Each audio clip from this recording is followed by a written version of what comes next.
This is Mission Control Houston. So it's a very well-known fact that exercise down here on Earth can go a long way in making you more healthy and just feeling better day to day. Today, though, we're going to learn a little bit more about how big of a difference that can mean for astronauts up in space. So right now, why don't we head out to the Payload Operations Integration Center at the Marshall Space Flight Center, where Lori Meggs is there to tell us more. Lori? Astronauts exercise 2 hours daily to counter muscle and bone loss. Well, a study that was on the International Space Station previously called Treadmill Kinematics has gleaned new information about exercising on the ISS. This is the first time that we've been able to actually do an in-depth evaluation of exercise running styles on the treadmill up in Space Station, primarily because the second generation treadmill allows us to capture ground reaction forces. The astronauts have been exercising on treadmill since the beginning of ISS, but the earlier treadmill, which was called TVIS, only went up to 7 miles an hour and didn't capture any of these ground reaction forces. So the new treadmill that's been in service now for a couple of years allows us to capture the ground reaction forces. And this is really important because the ground reaction force is basically the force between the foot and the treadmill belt when someone's running. And what this does is it quantifies the amount of mechanical load that the astronaut has during exercise, which is, bottom line is, it tells how effective the exercise is for protecting bone and muscle. In general, you want higher ground reaction forces. If we're on Earth, a lot of times we want to reduce the ground reaction force because they get too high, we start to get stress fractures and those sort of things. But up in space, we want to maximize these because these are the only forces that the astronauts have applied to their body throughout the entire day is during their exercise. So we wanted to look and see how the ground reaction forces were different during space flight than on the ground.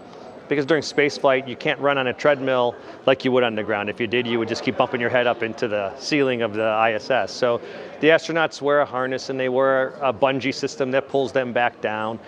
And this bungee loading causes you to have to change the way you run.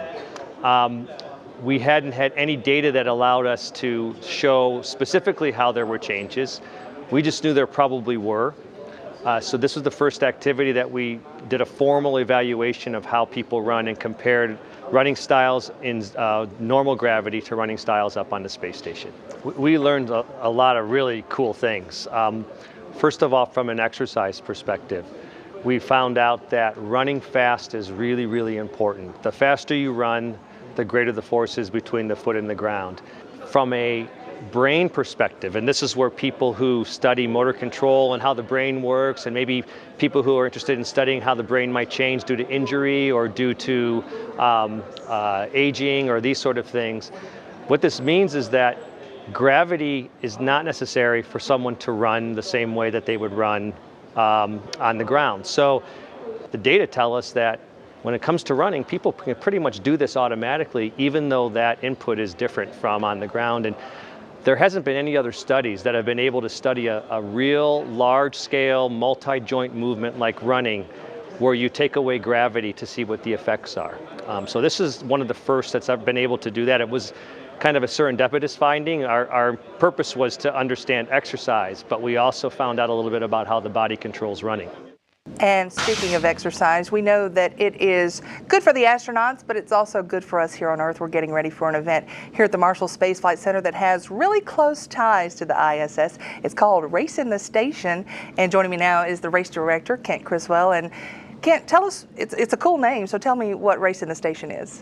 Well, Racin the Station is actually a duathlon, and the goal is to finish the course before the space station orbits the Earth. Which is? 91 minutes, 12 seconds. Oh, wow. So your goal is to run, bike, run, and that's the course. Run pi kilometers, bike e to the pi power kilometers, which is 23 kilometers, and run pi kilometers again. He's totally lost me. No. Well, e is the logarithmic constant, 2.71, and pi to the pi power. So it's about 1.95 miles, 14.3 mile bike, and 1.95 mile run again. Yeah, we're seeing some of the video from last year. It's been very successful. How many years have we done this now? This is the third year. So we started in 2012, had about 180 participants. Last year we added a youth event. We call it an anti-duathlon because it's a bike-run bike instead of a run-bike-run. So the kids can bike a little more than run. And so we had about 200 last year, and this year we're on track to even beat last year's participation. Why do we do this? So the goal of the race is actually to raise money for scholarships.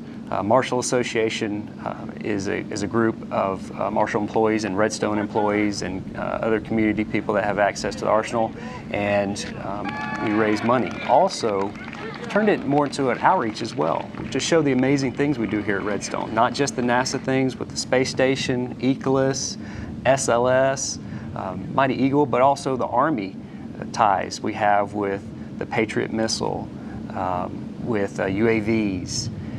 Also Decatur, we're bringing in ULA, who do the Atlas 5 and the Delta 4, and they're bringing some of their models. So really try to treat this as an outreach to the community, because half the participants don't even have access to the Arsenal. Right. So I'll work their access, they get in, and they see the amazing things we do and don't get to normally see. It's all about getting healthy and raising money, and wow, looks like a beautiful day there. You have this when? Late September, so it'll be cooler then, and a nice run and bike day. Right, September 27th, the last Saturday of the fiscal year, 8:30 start.